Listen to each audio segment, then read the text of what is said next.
listeners, continuing the conversation about renewal in the People's National Party, to say that Raymond Pryce is passionate about the People's National Party is an understatement. He's a former chairman of the party's professional youth arm, the Patriots.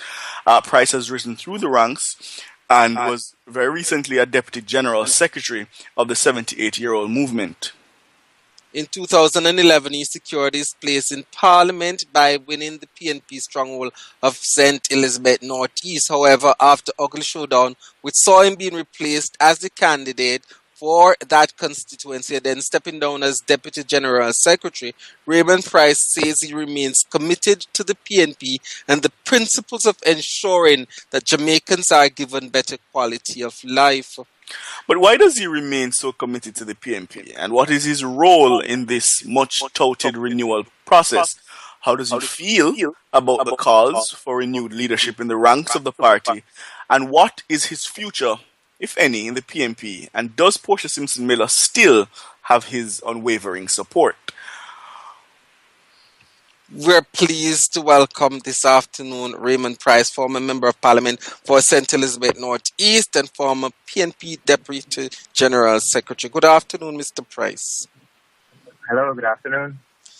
All right, this call for renewal, if you could just flush it out for our listeners, what is it that you are anticipating this renewal supposed to be? Well, firstly, I'll say two things quickly before getting to that response. One, if you are going to spend time introducing me as the former of all the titles I've ever held in the People's National Party or elsewhere, you're going to take up all of the talk time. And secondly, the aspect of renewal about which I speak is not a new or emergent feature to organizational development. Any organization which does not, from time to time, based on development locally, regionally, and internationally, review itself and refresh itself, is an organization that will become obsolete. So, having placed it in that context, let me say clearly that renewal is an ongoing aspect of organizational development, and the present period requires that we change our approaches, make sure that we are retrofitted or fit for purpose to remain relevant, to remain strong, to remain attractive. It also forces us to accept certain facts. Number one, over successive general elections now, the base of the People's National Party has been aging. Younger voters are not as attracted to the People's National Party as they were in 72 or in 76 or in 89 or in 93.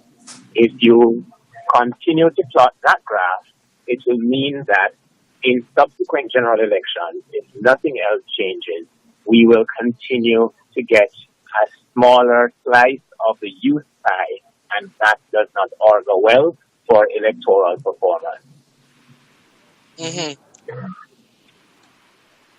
Let me put this then to you, then, Raymond Pryce, because so do you believe, yes, that a new leader of the PNP is needed for this drive? If that is so, why? And if not, why? Well, let me put it to you. Did Mrs. Simpson Miller ever tell you she was Mrs. No. I am not questioning whether or not Mrs. Simpson Miller has indicated that she's stepping down. I'm asking. Hear carefully what I said. Did Mrs. Simpson Miller ever tell anyone that she's Methuselah? In other words, Mrs. Simpson Miller is the fourth of four presidents of the People's National Party.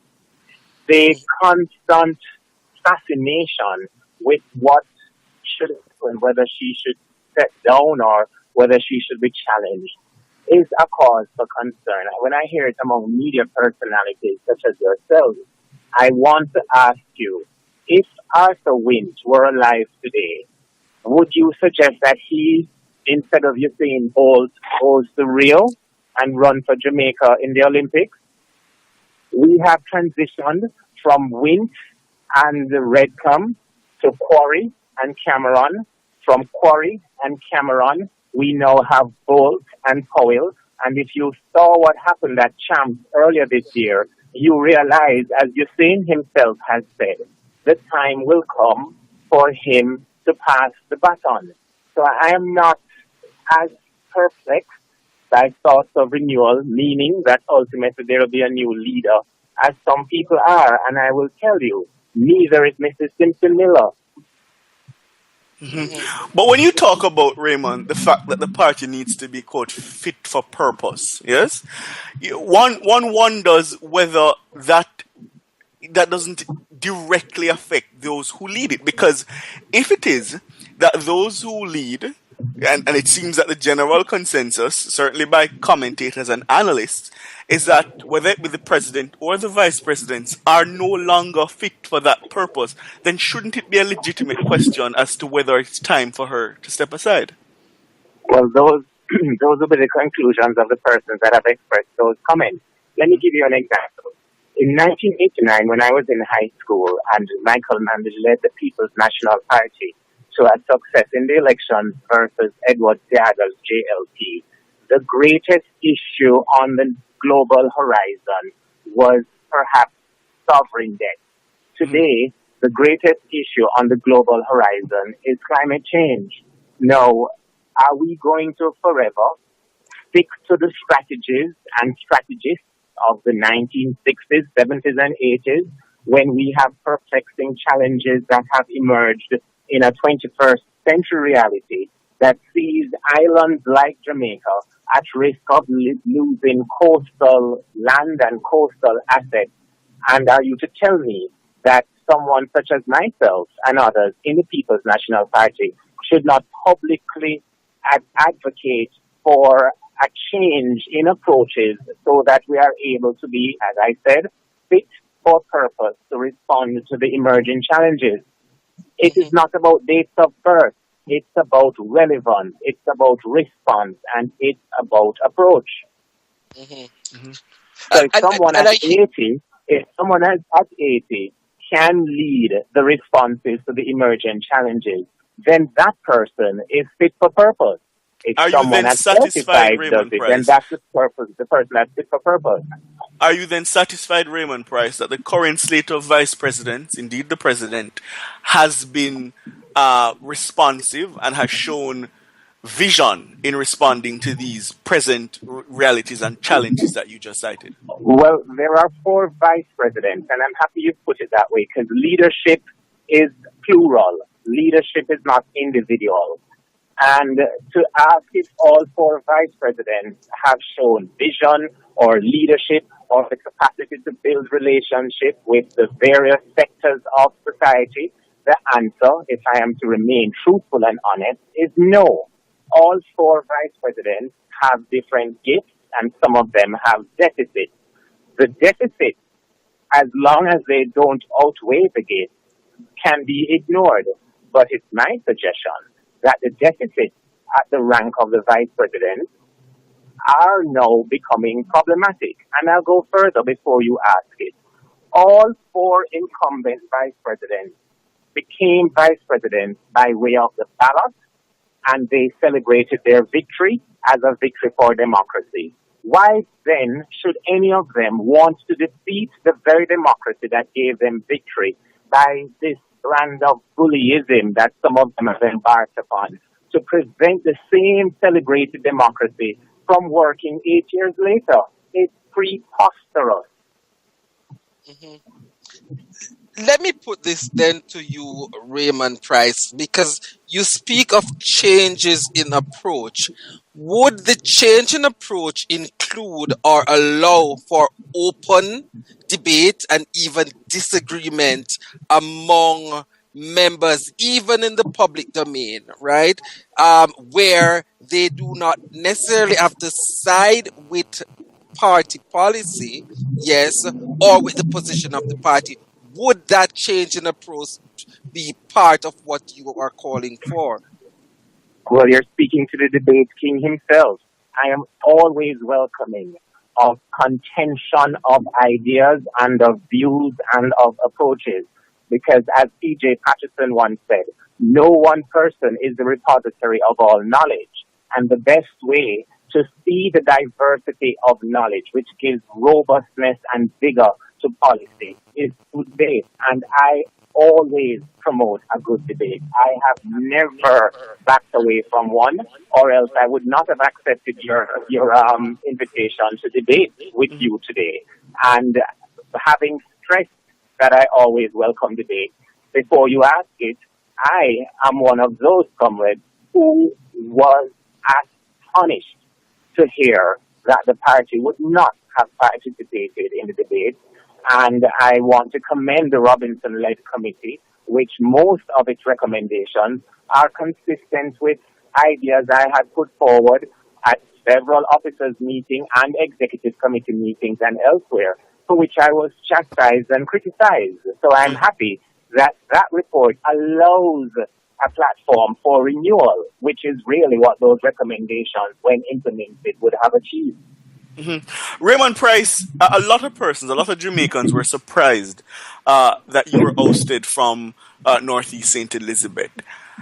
Looking back at this situation as it unfolded, do you have any regrets? Oh, no, because were I to have regrets, it would include regretting my advocacy in Parliament for the decriminalization of the possession of ganja, which, having successfully achieved that decriminalization, 1,000 less Jamaican men, typically young poor men from rural Jamaica, have been arrested each month in Jamaica. As a matter of fact, there is an obvious correlation between that development and the fact that we saw last week where the Jamaica Constabulary Force revealed that serious crimes are down. And that's because the need to militarize ganja fields and to militarize the possession of small quantities of ganja is no longer there.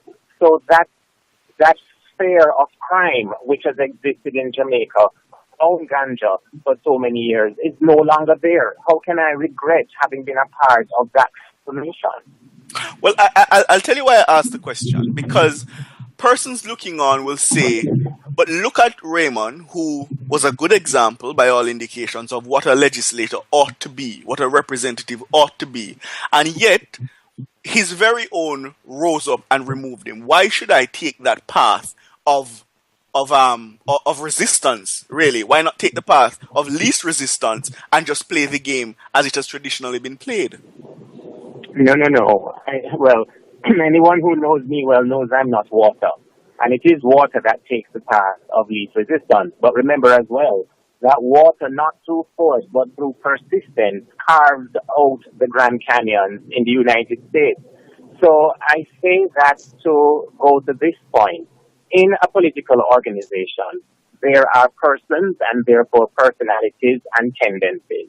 And as I've said elsewhere, my granny always says, some people believe that if them blow out a man candle, then see them one will blow bright. And I am living proof that within or outside of Parliament, one can still contribute to the development of his political organization and therefore his country. Parliament really is an important venue, but it is only one venue. Mm-hmm. Let me come back then, Raymond Pryce, to this issue of renewal that you envisioned in the PNP. And I'm not sure I got it from you, and some of our listeners are asking, what would be the defining elements, yes, of a renewed PNP that you speak of, and what would it look like? What are the characteristics that we should look for? All right, let me give you one illustration. You would have both of you done your research before interviewing Comrade Colin Campbell and then following that interview with me. So you are familiar about the history of the People's National Party. Do you know that the last 8 years represent the longest period in the party's history since there were vice presidential elections? Mm-hmm. No, that is not renewal. That is stasis. That is stagnation. Even if the four incumbent vice presidents were to be successful at the polls and returned by the delegates, that would be renewal. So again, I state, using that latter example, that renewal is not about personnel changes, though it could include it. It is not about dates of birth, though it could include it.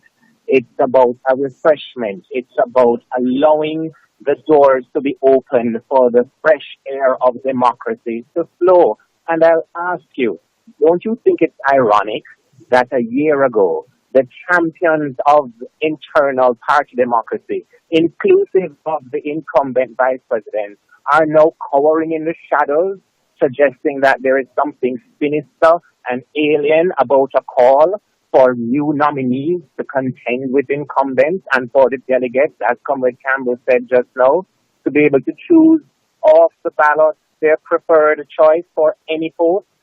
Come now. Who really is fighting against renewal when you look on it that way?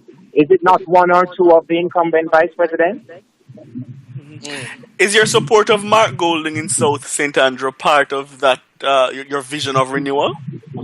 Well, my support for Mark Golding as a colleague gladiator in the fight to decriminalize ganja has far less to do with this race for the chairmanship of South St. Andrew than it does for my having observed Mark Golding's contribution as a lawyer, as a financier, as the justice minister, as a comrade, as a Jamaican. I like the way he thinks. I like the way he's committed to transformation. And I do believe that while both comrades are experienced, my preference, which I have the right to express, is for Comrade Mark Golding. And I wish him all the success in this next step on which he's embarked. Mm-hmm. You would know, Raymond, that this battle for the chairmanship is being billed as a proxy war to some leadership challenge that is expected. And a lot of persons are questioning why you would seem to be on the side that would be anti Mrs. Simpson Miller, certainly as it is being marketed. Nonsense. Less than 100 days ago, Portia Simpson Miller appointed Mark Golding not only to the Senate as a member of the 8 opposition senators, but she appointed him to lead the business of the opposition she leads in the Senate. So why is it the endorsement of that person that Portia Simpson Miller endorsed being viewed as anti-Portia Simpson Miller? I am a male, so if you're going to use anti, I would be Uncle Portia Simpson Miller, because no one in this party or in this country has stood up longer, spoken more loudly, or expressed more positively opinions of Portia Simpson Miller than Raymond Pryce has done. Less than 100 years ago, she said to the Governor General, include Mark Golding in the slate of 8 for the People's National Party. She did that of her own volition. By doing that, she signaled to me that Mark Golding is someone in whom she is well pleased. So how, therefore, am I upholding her endorsement and being accused of being anti-Portia Simpson Miller? Shame on you, gentlemen. Don't fall for the propaganda of those incumbents who are afraid of the delegates. No, Mr. Pryce. I was asking the question to get clarity. I took no position on whether it was true or not, but it certainly has been bandied about that is the case. Okay, well, a lot of things have been bandied about, and I hope I have been sufficient in providing the clarity. Absolutely, Mr. Pryce. Let me put it to you finally, Mr. Pryce. What if you were to ask, what are you doing to help with the renewal process? What are you doing? What is your role in the renewal process? What would that response be? I'm a catalyst. Mm-hmm. And that's it. And that's it. A catalyst is quite an important part of a chemical reaction. Should we expect... It enhances, but it does not change itself at the end of the process. For those of our listeners who are not so au fait with chemistry, Raymond, break that down for them in real political terms. What are you doing? I am a catalyst, sir, and in political terms, I have scanned the horizon If I was in corporate America, I would be called a headhunter. I have scanned the horizon. I have assessed all of the players on the pitch. I have looked on the benches. I have gone into the stables where our junior cadre is being trained, and I have selections which I will support well into 2030 and beyond. Mark is just one of them. Is Lisa Hanna one of them? Oh, Lisa always has my support. I saw her complaining in the Gleaner today that she feels as if it's as lonely for her as it might have been for Joan of Arc.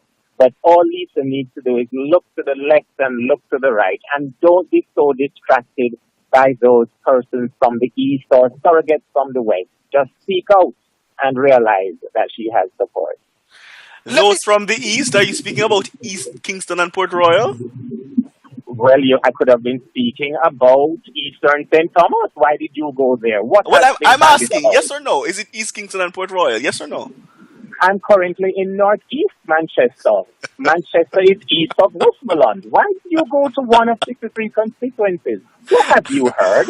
And who have you heard it from? And what are you suggesting? Mr. Pryce, let me ask you this. Should we expect to see you back in representational politics? Oh, well, I was the guest at a men's service this morning at the Uotan Baptist Church in northwestern St. Catherine, where the question was put to me, and a group of fine ladies have agreed that they will pray on it and get back to me. When they do so, I shall share it with you gladly. Raymond Pryce, can we thank you for having joined us this afternoon for being so candid and frank? Listeners, you heard him there. Raymond Pryce, former member of parliament and former Deputy General Secretary of the People's National Party, but leading the charge, if you might ask me, presently in the renewal process of the People's National Party. Not East Kingston and Port Royal, possibly Eastern St. Thomas. Listen, I mean, Ricardo, it doesn't get any better. It doesn't. It doesn't. Better. And I really appreciate that the PMP is allowing for this to happen. I really appreciate it. I think political parties ought to engage in this kind of debate. I think it's only going to be beneficial. I mean, when the JLP had its problems, I wasn't one of them who thought doom and gloom. Those who seek to lead must defend why they are the best to lead, and those who believe that changes ought to occur have to be given the space and the room to articulate, as Mr. Pryce has articulated, why they believe changes are necessary. But listeners, I think, before we go, Ricardo, I think it has to, I agree with you, Ricardo, but I think in that debate, it must not descend, into an abyss, where the party, or the group or the organization cannot recover, and it ought not to be that is the case. Agreed. But you have to understand, I think, that the passions run high, and sometimes in advocating strongly, people say things that are regrettable. But I agree with you. Let us hope that, it doesn't descend too far down. But interesting days ahead. I quite appreciate Mr. Pryce's wit.